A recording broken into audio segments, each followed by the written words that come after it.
Mohon dengan kasih untuk Bu Sumade menyampaikan firman Tuhan.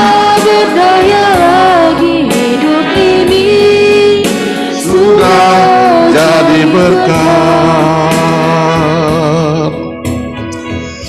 Saudara-saudaraku yang ada di sini ataupun yang ada di rumah, Shalom. Kita akan bersama-sama merenungkan sebuah tema, yaitu bersekutu untuk menopang dalam pelayanan.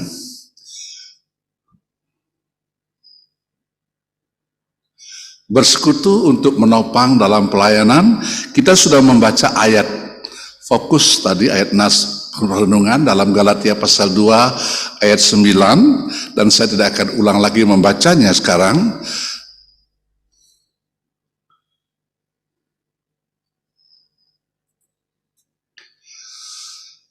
Saya akan mulai dari peristiwa satu pihak. Bersekutu atau bersatu itu berarti ada lebih dari satu pihak. Pihak yang mana? Yang pertama saya katakan sebagai pihak Yerusalem yang tercantum dalam Kisah Para Rasul pasal 2 ayat 42. Mereka mengalami peristiwa yang luar biasa pada hari raya Pentakosta Yahudi, dan mana Tuhan mencurahkan Roh Kudus yang kemudian kita katakan sebagai hari raya Pentakosta. Isinya tidak lagi pakai Yahudi, tapi diartikan dengan cara Kristiani. Apa yang terjadi pada waktu itu kita sudah dapat baca kalau kita membaca ulang Kisah Rasul pasal 2. Mereka mengalami sesuatu yang luar biasa. Fokus kita adalah setelah peristiwa itu berlalu, apa yang terjadi. Ini yang saya jadikan sebagai satu kelompok, yaitu mereka bertekun dalam pengajaran rasul-rasul dan di dalam persekutuan. Dan mereka selalu berkumpul untuk memecahkan roti dan berdoa. Ini pola hidup mereka, pola hidup gereja mula-mula. Mereka terus bertekun dalam firman Tuhan. Pengajaran rasul-rasul disebut di situ karena perjanjian baru belum terbentuk. Tapi yang menerima pengajaran langsung adalah rasul-rasul. Jadi dikatakan mereka bertekun pada pengajaran rasul-rasul.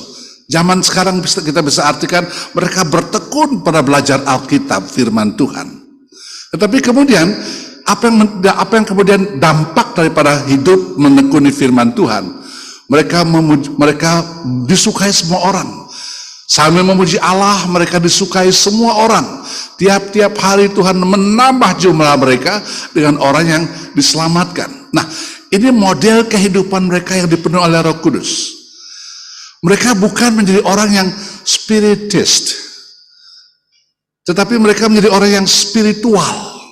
Apa bedanya? Spiritis itu orang yang hidupnya hanya seperti dengan roh-roh saja. Mereka berbicara soal nubuatan, penglihatan, pengalaman ke sorga bolak-balik, mimpi-mimpi. Semua yang mereka lakukan itu sepertinya tidak lagi berkaitan dengan dunia.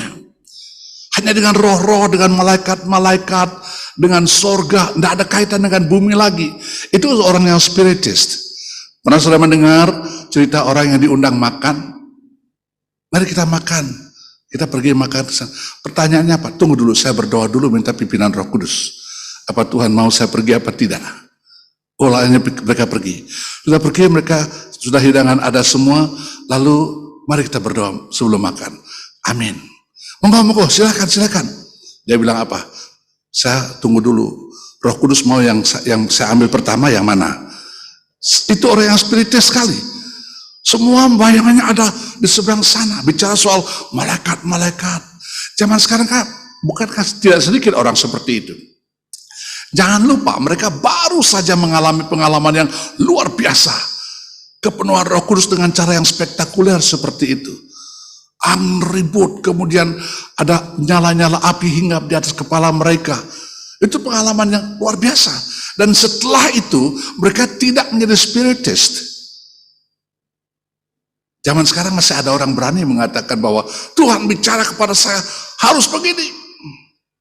Ada orang berkata, saya punya pengalaman naik ke surga, lalu melihat begini, begitu, dan sebagainya. Saya punya pengalaman Mati tubuh saya lihat, kemudian saya terangkat, saya lihat bagaimana. Semua bersifat rohani dan sangat rohani dalam arti spiritis. Tapi mereka tidak seperti itu. Mereka menekuni firman Tuhan, lalu dampaknya adalah kehidupan yang spiritual. Dan kehidupan yang spiritual itu yang bagaimana? Secara internal, ke dalam, mereka punya kehidupan kerohanian yang sungguh-sungguh benar. Karakter mereka terbentuk oleh karena firman Tuhan. Sudah bisa membedakan orang yang tidak belajar firman Tuhan tapi mengandalkan roh-roh terus, spiritus seperti itu, beda hidupnya dengan orang yang benar-benar belajar firman Tuhan. Karena orang yang belajar firman Tuhan, hidup mereka membumi. Hidup mereka disukai semua orang. Agama mungkin tidak disukai, agama mungkin dibenci, tapi hidup mereka tidak mereka tahu ini benar, ini baik. Dan sampai hari ini kita selalu mendengar kisah-kisah seperti itu. Orang benci, kemudian dia lihat hidupnya kok beda, kemudian mereka akhirnya mengenal. Kehidupan karakter yang terbentuk, kehidupan pribadi, bukan hanya pribadi, komunal juga, kebersamaan mereka nampak. Ada orang yang hidup pribadinya baik, tapi hidup kebersamaannya berjemaat tidak baik. Ada juga orang yang sepertinya kehidupan berjemaatnya bagus, tapi pribadinya, keluarganya tidak baik. Nah, di sini kita mulai dari pribadi lebih dulu. Ada pembaharuan pribadi yang kemudian muncul dalam kehidupan bersama-sama. Dikatakan ada yang menjual harta mereka, properti mereka diberikan kepada gereja. Karena pada masa itu ada kekurangan-kekurangan yang cukup melanda bagi banyak anggota jemaat. Hidup mereka dalam pribadi maupun kebersamaan, mereka punya hal yang bagus sekali. Dan secara eksternal mereka keluar, ada spirit misi. Di dalam ada seperti itu, muncul keluar sama dengan itu. Ini disebut dengan integritas.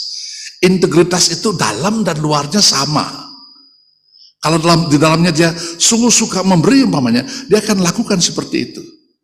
Dia bukan bermain topeng, di luarnya bagus tapi dalamnya borok. Tidak. Benar-benar ada satu hati yang menggelora untuk memberitakan Injil. Jangan lupa firman Tuhan, mereka masih ingat jelas. Tuhan berkata, engkau akan beroleh kuasa.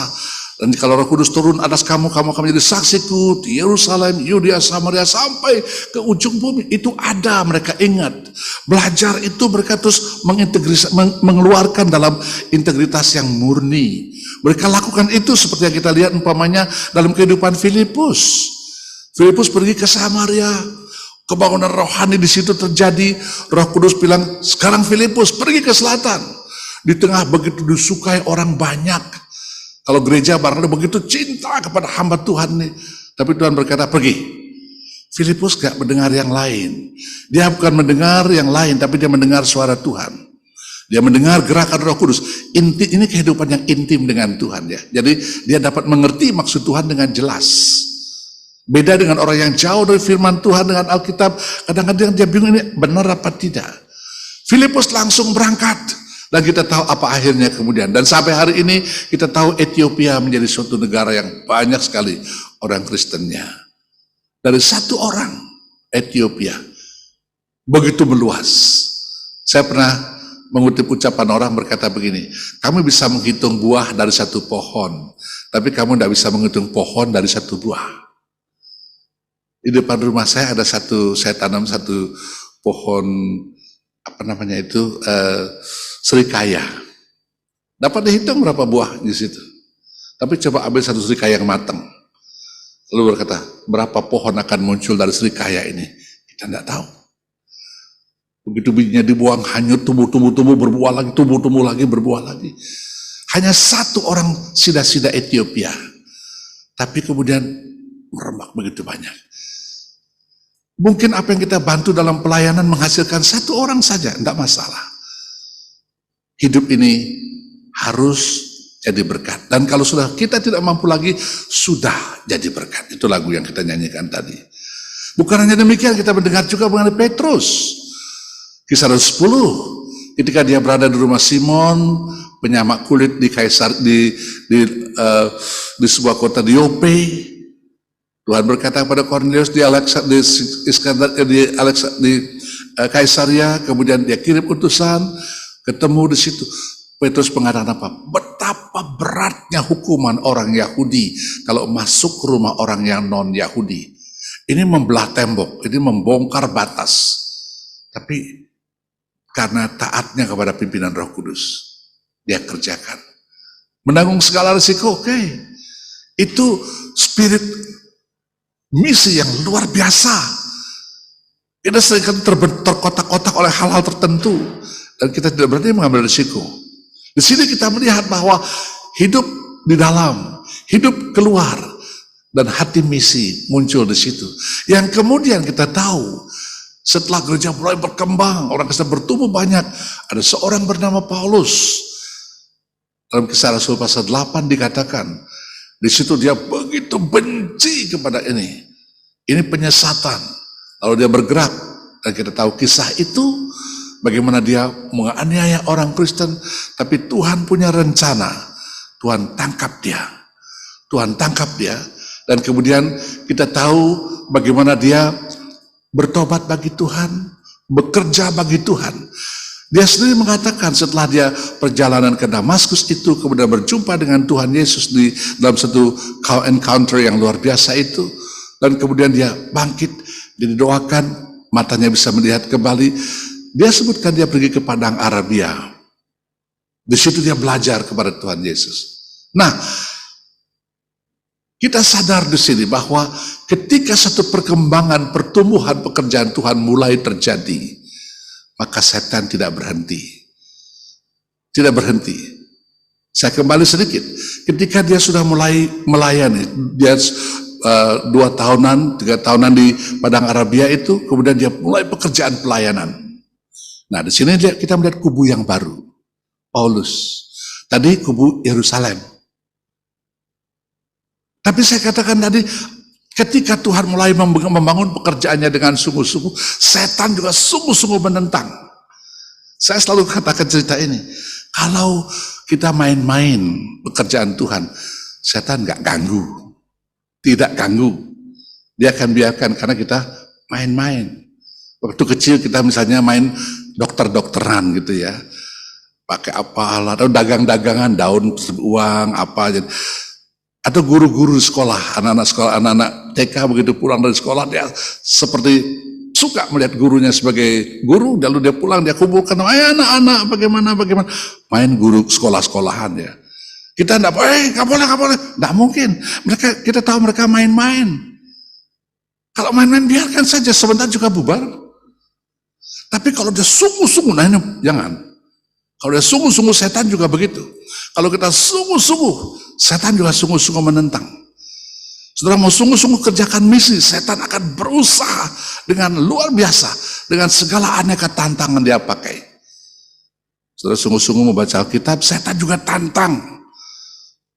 Bukankah itu tantangan paling sering kita hadapi? Saya mau baca firman. Begitu kita mulai, aduh tantangan banyak sekali. Kadang-kadang kelemahan fisik, capek mata, kadang-kadang gangguan ini, gangguan itu. Belum lagi acara-acara TV yang kita suka seperti sepak bola, basket, apa saja terus mengganggu. Demikian setan bekerja. Dan bagaimana dia bekerja? Kita melihat umpamanya dia menyerang doktrin yang basic. Nah ini masalah grup yang terjadi di pihak Paulus. Dan ini terjadi kira-kira 17-an tahun setelah peristiwa Pentakosta. Karena Paulus katakan dalam pasal 2 ayat 1, 14 tahun setelah aku bekerja, aku ke Yerusalem. Oleh wahyu Tuhan. Ini indah bagian ini. Mengapa dia harus ke Yerusalem?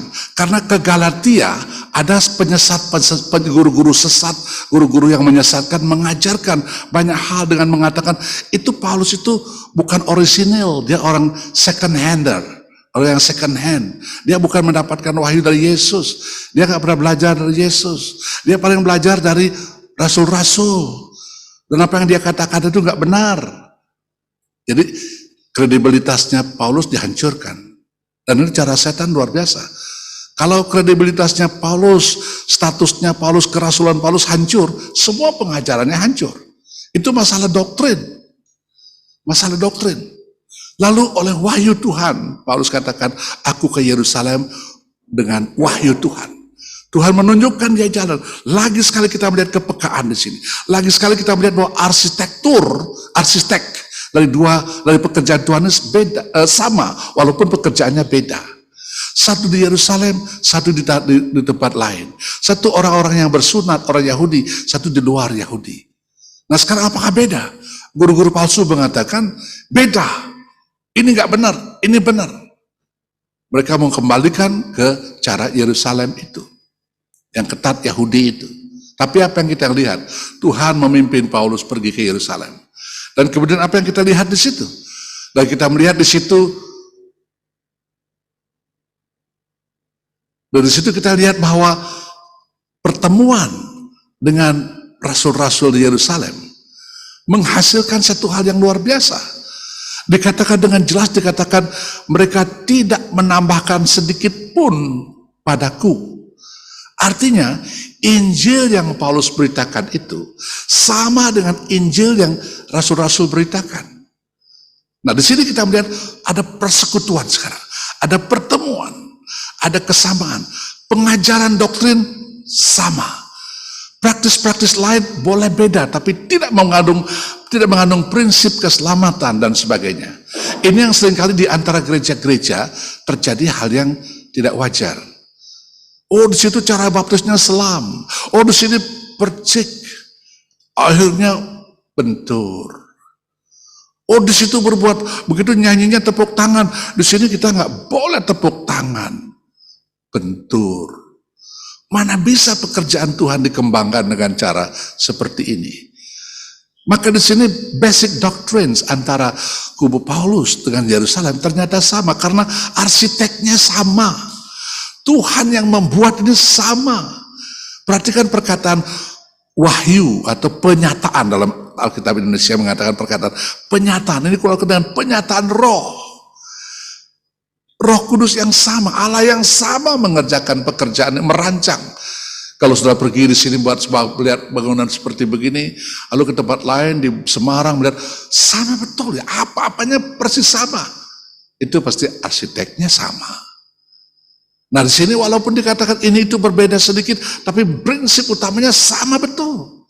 Demikianlah dengan peristiwa Yerusalem, peristiwa Paulus. Dua kubu ini kemudian menyatu dengan kesatuan seperti ini. Mereka dapat mengenali yang palsu yang mana. Mereka menyelundup masuk ke dalam gereja. Menyelundup itu menyusup. Tidak terang-terangan dan pada waktu Paulus tidak ada. Di situ dia berbicara. Itu selalu cara setan seperti itu. Ngomong di belakang, tidak berani berhadapan. Lalu berbuat banyak perkara yang menghancurkan. Bahkan kelompok Yerusalem ini, kelompok Yahudi, yang guru sesat ini mengatakan rasul-rasul yang mengutus mereka ke situ. Atas nama rasul-rasul. Berani menipu dengan cara seperti itu. Tetapi pemecah belahan seperti ini melawan arsitek gereja itu sendiri. Tuhan yang tahu. Maka Tuhan punya cara mempertemukan Paulus dengan rasul-rasul ini. Nah, mereka berusaha untuk memecah gereja dengan cara membedakan Injil yang diberitakan Rasul Paulus, Injil yang diberitakan oleh rasul-rasul, beda. Ini yang mereka mau kemukakan. Nah kalau beda berarti gereja punya dasar yang pecah. Tetapi Tuhan punya rencana cara beda. Sebab itu kita melihat Tuhan mempersatukan gerejanya. Dan kita harus peka dengan hal-hal seperti ini. Nah, baik selanjutnya kita akan mencoba merhatikan solusi yang bagaimana terjadi. Di sini kita melihat kembali solusinya secara spiritual. Di awal saya sudah bilang, mereka setelah menerima Roh Kudus dengan cara yang begitu luar biasa, mereka hidup bukan sebagai spiritist, tapi sebagai spiritual. Dan masalah-masalah juga dihadapi secara spiritual. Pandangan mereka tentang misi spiritual. Problem yang mereka hadapi dengan kacamata spiritual. Dan kita melihat kemudian bahwa wahyu yang Tuhan berikan itu mengungkapkan Allah di balik segala sesuatu tentang gerejanya itu. Kepekaan kita mengerti penyataan Tuhan ini sangat penting, sangat-sangat penting. Dan tadi saya sudah katakan dalam ayat 6, Galatia pasal 2 ini, Paulus mengatakan mereka tidak menambahkan apa-apa bagiku. Tidak ada sesuatu ditambahkan. Karena kebenaran yang sama di Yerusalem, kebenaran yang sama pada Paulus, walaupun bedanya sudah 17-an tahun. Tapi kemudian sekarang ternyata sama, arsiteknya sama. Dengan kesamaan seperti itulah gereja kemudian maju ke depan. Nah, kesatuan, penyatuan bersama-sama. Kepekaan terhadap pimpinan Allah itu mempersatukan mereka, bukan memecah belah. Dan saya kira ini yang harus kita renungkan lebih jauh pada hari ini. Kita melihat rancangan Tuhan dalam Kisah Rasul pasal 1 ayat 8 digenapi. Tuhan mengatakan, kamu akan menjadi saksi bagiku di Yerusalem, Yudea, Samaria, sampai ke ujung bumi. Itu indahnya kalau persekutuan itu, kebersekutuan itu, kesatuan itu digalang di bawah pimpinan Roh Kudus. Dampaknya besar. Mungkin jumlah kita tidak seberapa, tetapi kalau kita sungguh-sungguh bersatu dalam Tuhan, power kita itu besar. Banyak orang mengatakan sapu lidi kalau hanya 2 biji atau 1 biji nggak ada gunanya, nggak banyak gunanya. Tapi kalau satu bunch begitu, satu bendel begitu, itu membuat banyak faedah, banyak sekali gunanya. Bara api kalau kita barbecue umpamanya diserakkan bara apinya sebentar mati, tapi kalau dikumpulkan jadi satu, itu mempunyai dampak bisa membuat makanan barbecue menjadi enak. Kebersamaan kita, kebersamaan bukan kamu ikut saya, bukan. Kita sama-sama peka kepada pimpinan Roh Kudus. Dan itu yang kita harus ingat hari ini. Apa yang kita dampak hasil dapat kita pakai untuk merefleksi diri, apakah saya sudah seperti itu? Ataukah kita masih terpecah belah? Tidak peka kepada pimpinan penyatuan Roh Kudus. Nah, kita berbeda-beda dalam banyak hal. Tapi dalam hal yang basic sekali, kita tidak boleh berbeda-beda. Dalam hal doktrin dasar terutama, kita harus mempunyai kesamaan yang kokoh. Yang praktis-praktis tidak masalah. Itu sebabnya kesimpulan mereka adalah mereka memberitakan Injil kepada orang-orang yang bersunat, orang-orang Yahudi. Tetapi kami kepada orang yang tidak bersunat. Dua-dua pekerjaan Tuhan jalan. Walaupun beda bidang, tapi mereka berjalan. Karena mereka tidak mempertentangkan hal yang tidak basic, yang tidak prinsipil. Dan kepekaan pada pimpinan Roh Kudus itu merupakan hal yang sangat-sangat penting. Semoga berjalan ke depan. Mengemban amanat Tuhan ke seluruh bumi, beritakan Injil. Kita pegang dengan baik, dengan kepekaan pada Roh Kudus, berpegang kepada firman Tuhan. Mereka bertekun dalam pengajaran rasul-rasul. Kita bertekun dalam firman Tuhan, berdiri teguh di situ. Sehingga itu membuat kita menjadi spiritual, bukan menjadi spiritist. Orang spiritis tidak bisa membuat banyak, karena dia hanya pribadi mengalami. Tapi orang spiritual, dia bisa melihat orang banyak dan perspektif mereka, cara pandang mereka, semua menjadi sama dengan cara pandang Tuhan. Semoga gereja Isa Al-Masih kita di sini sungguh-sungguh gereja yang sungguh-sungguh peka kepada Roh Isa Al-Masih itu. Dan kita terus mengerjakan dengan kebersamaan, dengan kesatuan yang kuat. Dan dengan demikian amanat Tuhan memberitakan Injil ke seluruh dunia tergenapi sampai Tuhan datang. Mari kita berdoa sejenak. Sudah kami dengar sabda-Mu, ya Tuhan. Ampuni kalau kami sering mengabaikan kebenaran sabda-Mu. Kami lebih tertarik kepada hal-hal di luar firman Tuhan. Pengalaman-pengalaman yang kedengarannya spektakuler, tapi tidak membawa kami menginjak bumi, tidak memikirkan hal-hal yang berada di sekitar kami. Kami berorientasi, berimajinasi ke awang-awang, sehingga realisasi dari amanat-Mu memberitakan Injil ke seluruh dunia menjadi mengapung dan tidak real. Ampuni dan kuduskan kami. Lebih lagi Tuhan, ampuni kalau kami mempunyai hati yang tidak mau menyatu dengan yang lain. Kami berbeda satu dengan yang lain. Berbeda dalam banyak hal, bahkan berbeda dalam karunia-karunia. Tapi Tuhan, biarlah kami peka kepada arsitek gereja itu, yaitu Yesus Kristus, Dan Roh yang Kudus itu mengerjakan kesatuan di dalam kami. Dan dengan demikian, nama Tuhan dipermuliakan. Terpujilah namamu ya Allah, demi nama Yesus Kristus. Amin.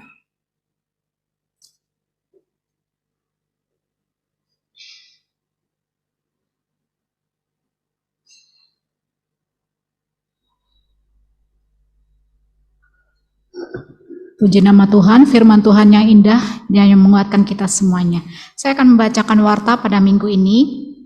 Yang melayani untuk minggu depan, liturgisnya adalah Ibu Inta, khotbah yang